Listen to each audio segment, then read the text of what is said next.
예, 이제 오늘 신명기 강의 11번째 시간이고, 오늘 저랑 이제 9번째 계명을 살펴보십니다. 이 계명, 즉 9번째 계명과 관련하여 총신대 신대원 김지찬 교수님 책에 이야기 하나를 제가 소개하며 시작하겠습니다. 어느 날 아이 3명이 서당으로 가다가 돈을 한 푼 주었답니다.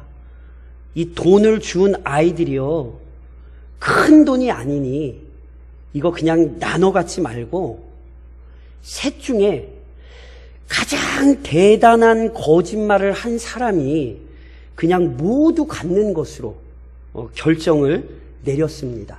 아이들답지요?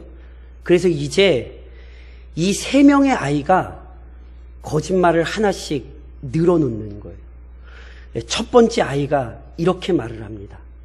야, 우리 아버지는 바람이 세게 불어서 지리산이 쓰러진다고 집에 있는 지게 작대기 들고 그 산 받치러 나갔다. 첫 번째 아이가 이렇게 거짓말을 하는 거예요. 이에 질세라 두 번째 아이가 말하는 거죠. 야, 니넨 아빠 얘기냐? 야, 우리 어머니는 날이 너무 가물었다고 열 맞이기 논에 오줌 늘어나갔다. 둘째가 또 두 번째 아이가 이렇게 얘기하는 거예요. 다들 별로 놀라시는 듯한 표정들은 안 지으시는데, 그러니까 앞선 두 거짓말에 세 번째 아이도요, 눈 하나 깜짝 안 하고 말하는 거예요. 야, 넌 아빠 얘기고 너는 엄마 얘기냐? 야, 우리 누나는 장마가 길다고 바늘이랑 실 가지고 찢어진 하늘 꿰매러 나갔다. 누구 거짓말이 제일 센 것 같으세요? 아이들이요, 자기 거짓말이 더 세다고 서로 우기느라 정할 수 없었어요. 결국 아이들이 자기들의 결정을 내리는데 믿을 사람이 누구겠습니까? 훈장님이죠, 당연히 아이들. 그래서 이 아이들이요, 서당으로 가서 훈장님께 판단을 받기로 했어요. 즉시로 이제 서당으로 달려가서 훈장님께 이 모든 사실을 이제 얘기한 거죠. 그러자 이야기를 들은 훈장님이요, 당연히 하도 기가 차고 어이가 없어서 혼을 내죠. 요 녀석들만 어려서부터 거짓말을 내기나 하고 어디 이런 못된 버릇이 있냐고 훈장 선생님으로서 당연히 크게 책망을 하는 거예요. 그런데 그러면서 훈장 선생님이 이렇게 말했어요. 잘 들어, 이 훈장은 평생 단 한 번도 거짓말을 한 적이 없다. 그렇게 얘기하자 훈장님 기세에 눌려서 고개를 푹 숙이고 있던 아이들이요, 고개를 들고 마주보며 외치는 거예요. 뭐라고? 야, 거짓말을 한 적이 한 번도 없단다. 훈장님 거짓말이 최고다. 한 푼은 우리 훈장님 차지다. 그래서 그 한 푼을 훈장님이 가졌다는, 그냥 웃어넘기기에는 실은 우리의 모습을 너무 잘 보여주는 이야기 아닙니까? 우리는 모두 거짓말에 약합니다. 기억하셔야 돼요. 거짓말과 상관없이 살아가는 자 없습니다. 이런 의미에서 이 9번째 계명을 우리는 좀 엄중히 다뤄야 합니다. 내 이웃에 대하여 거짓 증거하지 말라. 이 계명이 오늘 우리의 삶을 적나라하게 드러내고 있다는 사실을 명심하고 이 계명의 요구에서 벗어나지 않도록 우리 자신을 잘 점검하고 확인해야 합니다. 그렇다면 오늘 이 9번째 계명이 우리에게 가르치는 내용이 무엇일까요? 우선 본 계명은 아주 명확히 거짓으로 말하는 것을 금지합니다. 거짓으로 말하는 것을 금지합니다. 그런데 일반적으로 학자들이 이 본 계명이 우선 법정에서의 상황을 전제했다는 사실을 좀 지적합니다. 실제로 제가 이 본문을 더 엄밀하게 번역해드리면 내 이웃에게 불리하게 거짓 증인으로 대답하지 말라 이렇게 돼요. 그러니까 실은 법정에서 거짓 증언하는 상황을 실은 전제한 게 맞아요. 그러니까 이런 의미이지요.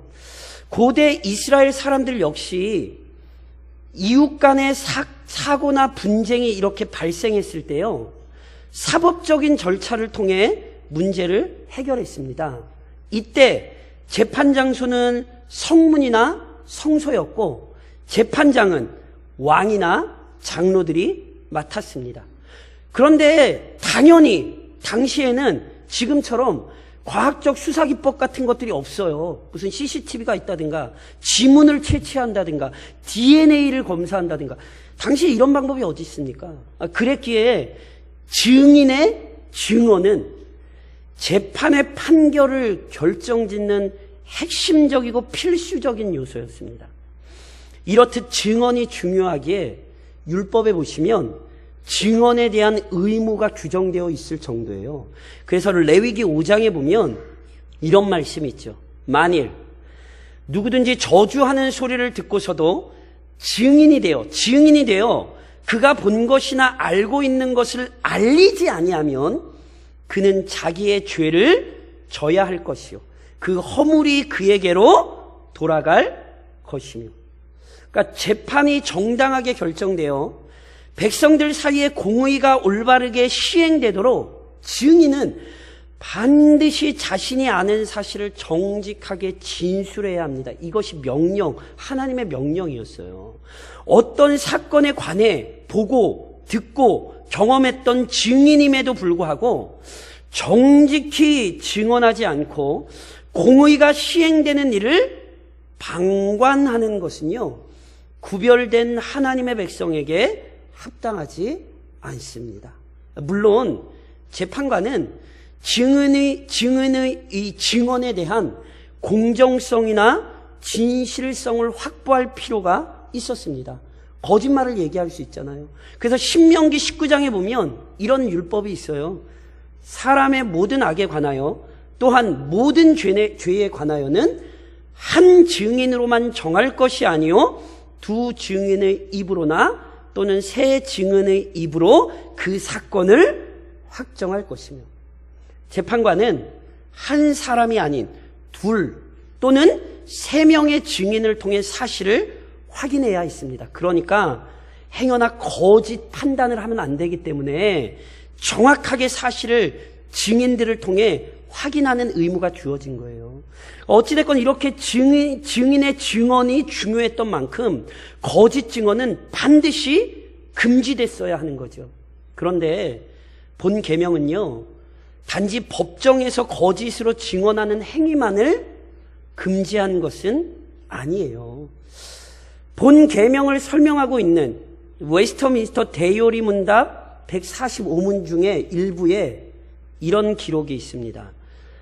9번째 계명에서 금지된 죄는 비진리를 말하고 거짓말하고 중상하고 험담하고 회방하고 고자질하고 수근수근하고 냉소적이고 욕설함이며 조급하고 가혹하고 편파적으로 비난하는 것이며 또한 불의한 의도와 언어와 행동이며 아첨, 허영심에 가득 찬 자와 우리 자신이나 다른 사람들을 과대평가 혹은 과소평가하는 것이다. 거짓말하지 말라는 게 어떤 얘기인지 이해하시겠어요? 본 계명은요, 단순히 법정에서만이 아니라 우리 삶 전체에서 거짓되고 악한 말하는 것을 금지합니다. 쉽게 말해 9번째 계명은 입술로 범하는 모든 죄를 포괄하여 경고하고 제재를 가한 거예요. 구별된 하나님의 백성은 부패하고 부정한 언어 생활을 피하라는 명령입니다. 그래서 칼빈 선생님이요, 지난 시간에 저랑 살펴보셨던 8번째 계명이 도둑질하지 말라잖아요. 그러니까 이게 도둑질하지 말라는 계명이 사람의 손을 묶은 거라면 오늘 거짓 증거하지 말라는 이 9번째 계명은요, 사람의 혀를 묶었다고 설명하기도 했어요. 그러니 이 계명을 통해 오늘 우리의 언어 생활을 돌아보셔야 되는 거예요. 그리고 이처럼 거짓 증언 또는 악한 언어 행실에 대해 철저히 경계하는 이유가 있습니다. 왜 이처럼 악한 언어 생활을 경계하는가? 우선 거짓말, 더 나아가 악한 언어 생활을 경계해야 하는 중요한 이유는요, 예배의 대상이신 하나님의 성품에 근거합니다. 즉 하나님께서는 진실하시고 조금도 거짓이 없으시니 거짓을 주의해야 합니다. 사무엘상 15장에 이런 말씀이 있죠. 이스라엘의 지존자는 거짓이나 변개함이 없으시니 그는 사람이 아니심으로 결코 변개하지 않으심이니이다. 명심하십시오. 하나님께서는 온전히 거룩하시고 진실하신 분으로서 절대로 거짓을 가까이 하실 수 없을 뿐 아니라 거짓을 무척이나 미워하고 싫어하십니다. 그러하니 유일하신 하나님을 섬기는 자들에게 거짓말 또는 부패한 언어 생활은 절대로 합당하지 않습니다. 그러니까 순결하고 진실하신 하나님을 섬긴다면서 그 입으로 거짓이나 악한 것을 말한다면 이는 모든 사람을 감찰하시고 그 마음의 생각과 뜻을 아시는 하나님을 무시하는 행동이에요. 하나님께서 거룩하시니 그를 섬기는 자들 역시 거룩해야 합니다.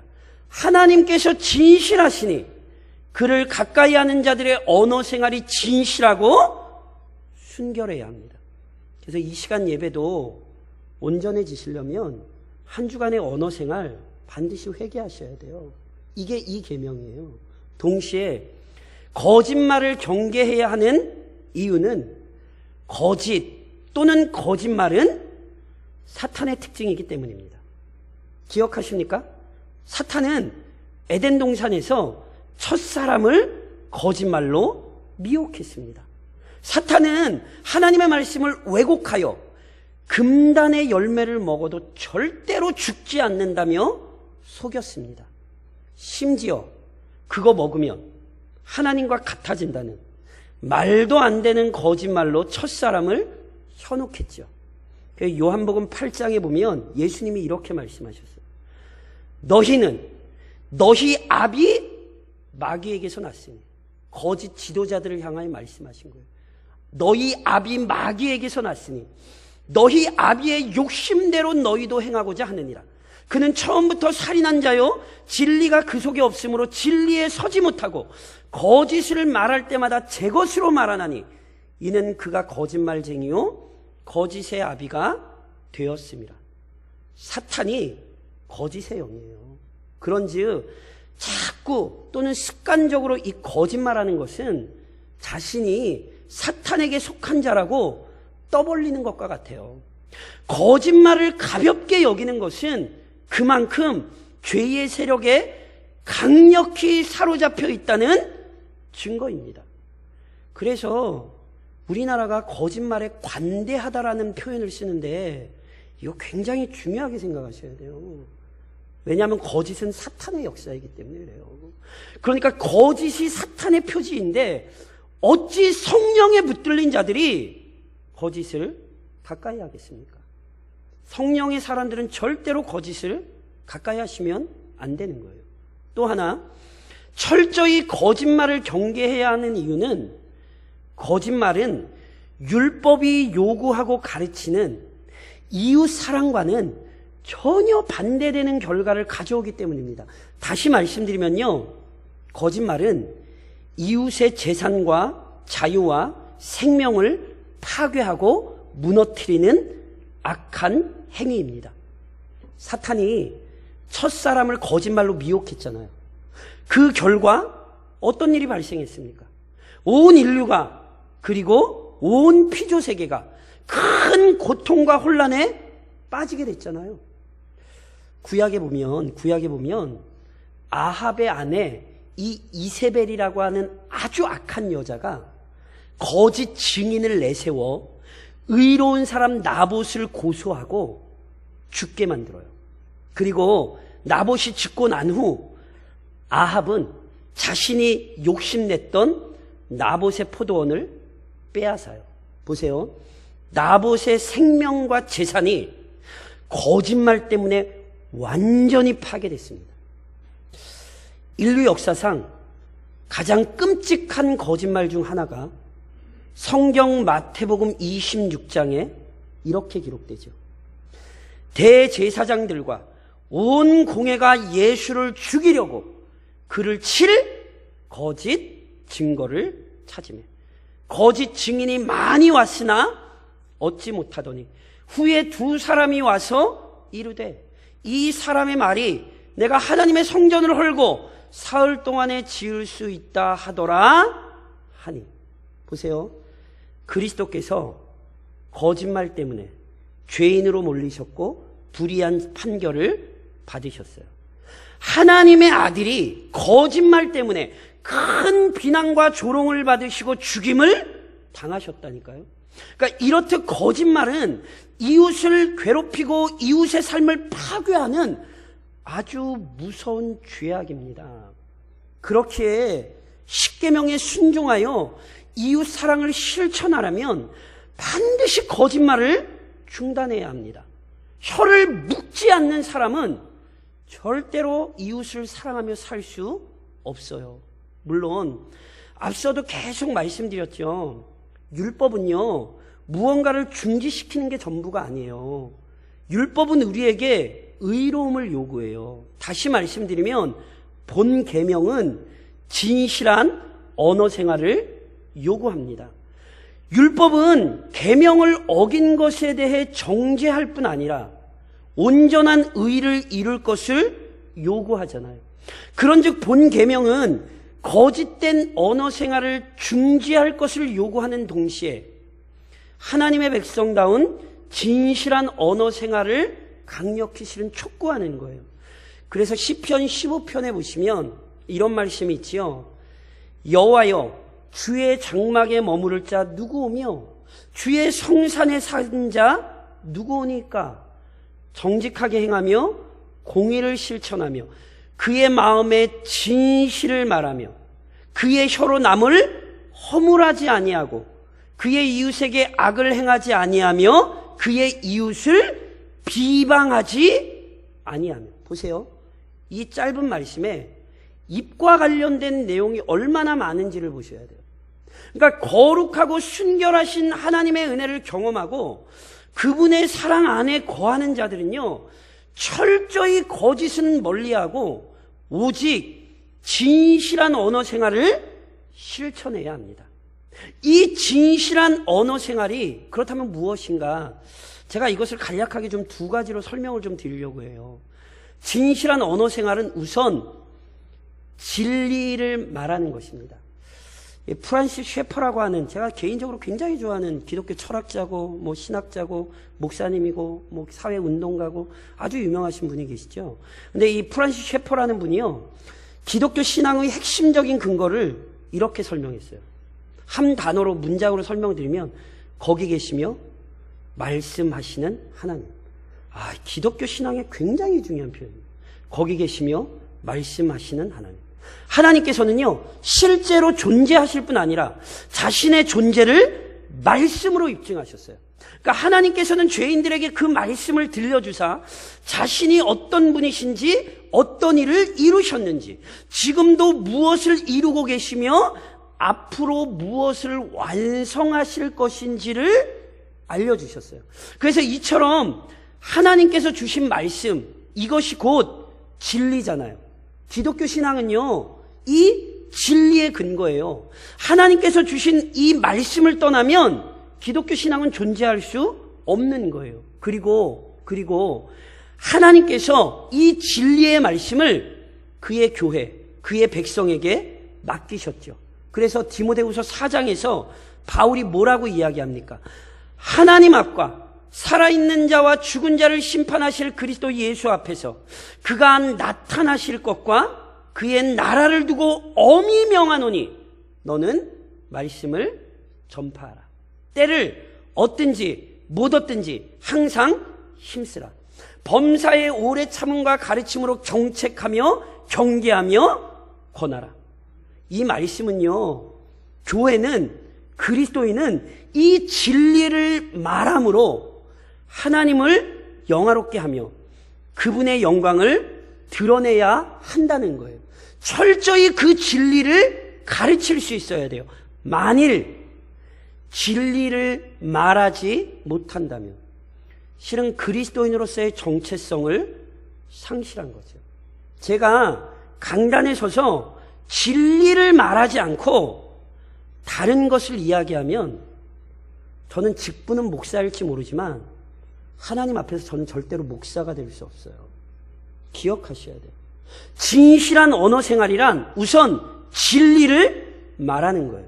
동시에 그리스도인들은 진리를 말하되 그냥 말하는 게 아니라 사랑 안에서 말해야 합니다. 이게 진실한 언어 생활입니다.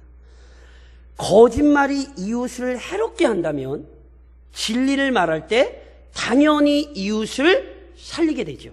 그런데 진리를 말할 때 그 진리를 말하는 방식에도 주의하셔야 돼요.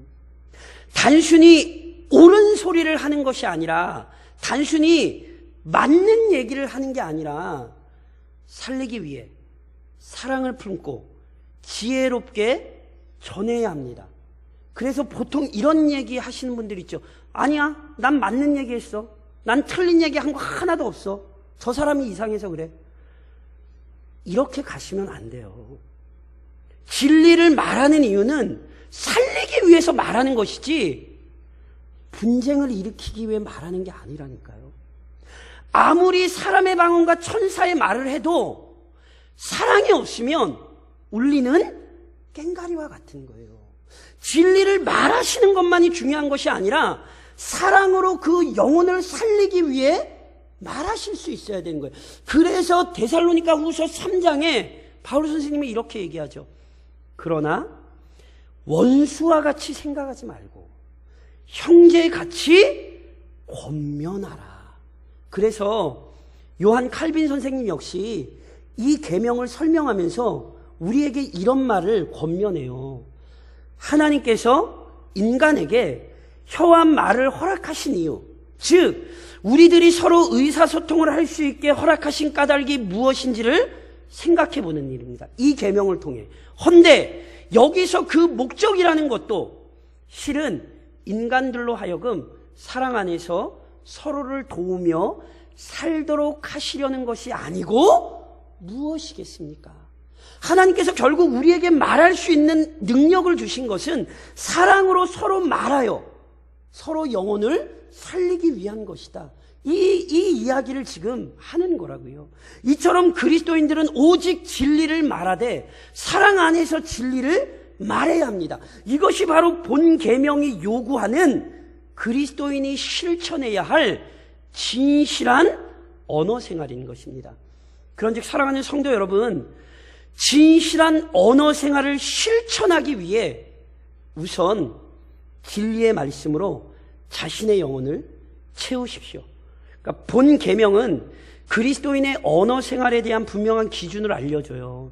그러니까 그리스도인들은 거짓말 멈추고요. 오직 사랑 안에서 진리를 말해야 돼요.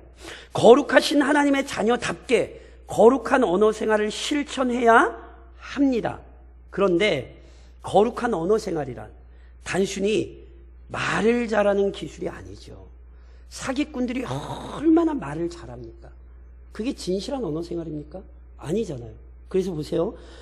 단순히 말 잘하는 게 아니라 무엇을 기억하셔야 되냐면 마태복음 15장에 보면 우리 주님이 이런 말씀하셨어요.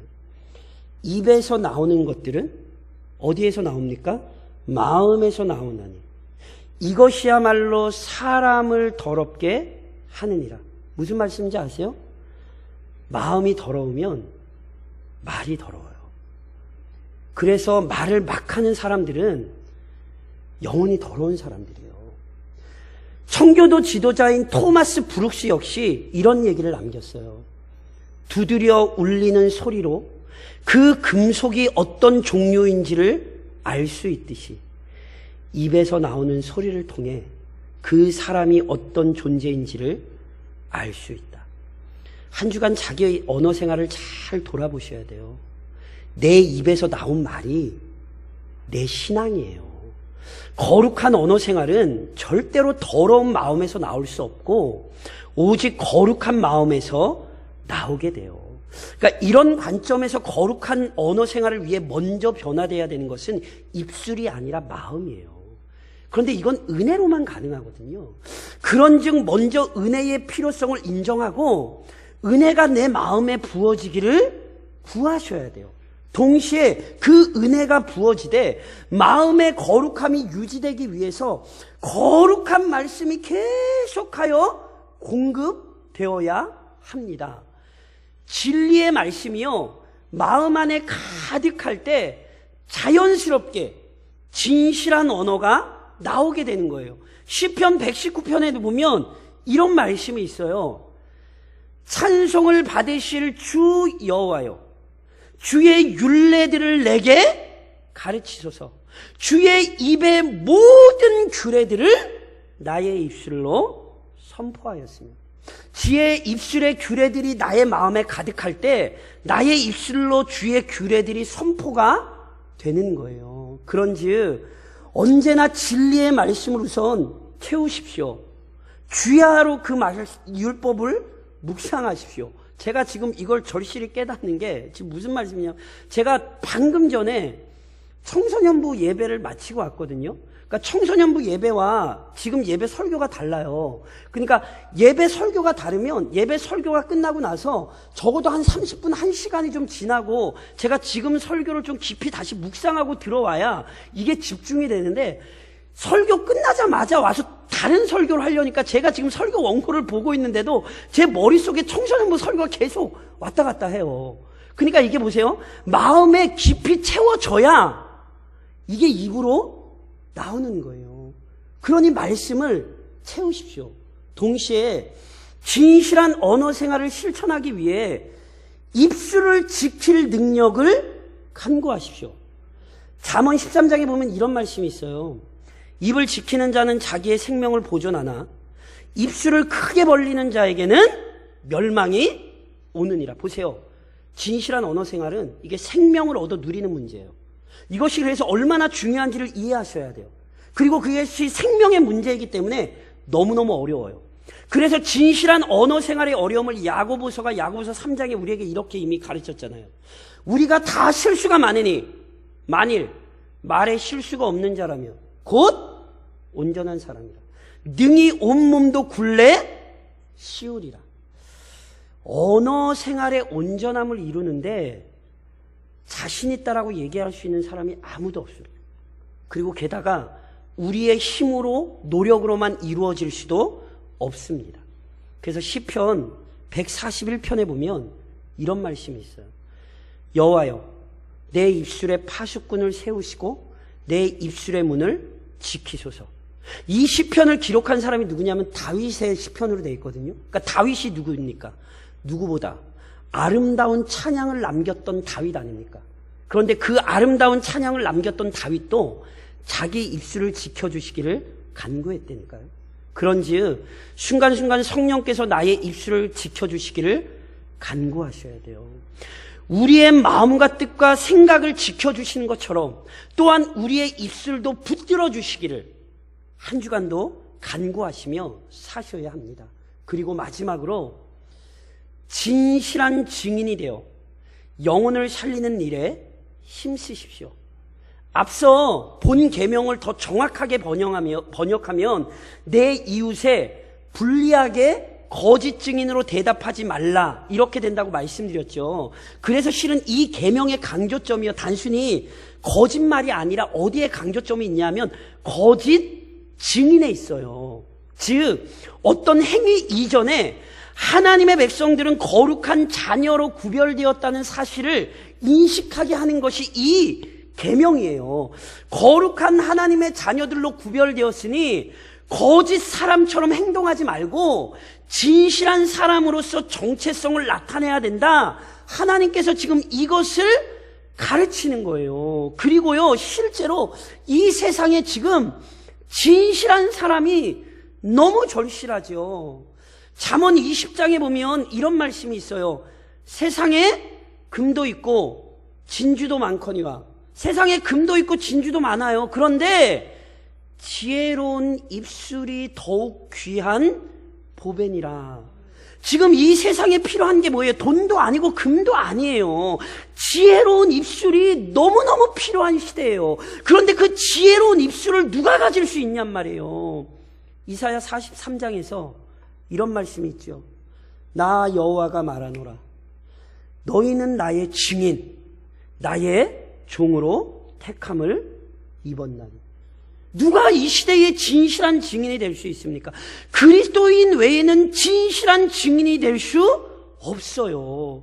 오직 그리스도인만이 순결하신 하나님을 증언해야 할 진실한 입술을 지닌 자들입니다.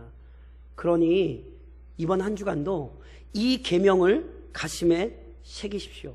내가 진실한 증인으로 부름받았다는 사명을 되새기십시오. 그리하여 이번 한 주간도 우리 각자에게 주신 삶의 자리에서 진실한 증인이 되어 하나님을 영화롭게 할 뿐 아니라 코로나19로 지쳐있는 영혼들을 살리시는 역사를 이루어내시기를 우리보다 먼저 진실한 증인이셨던 우리 주님의 이름으로 권면드립니다.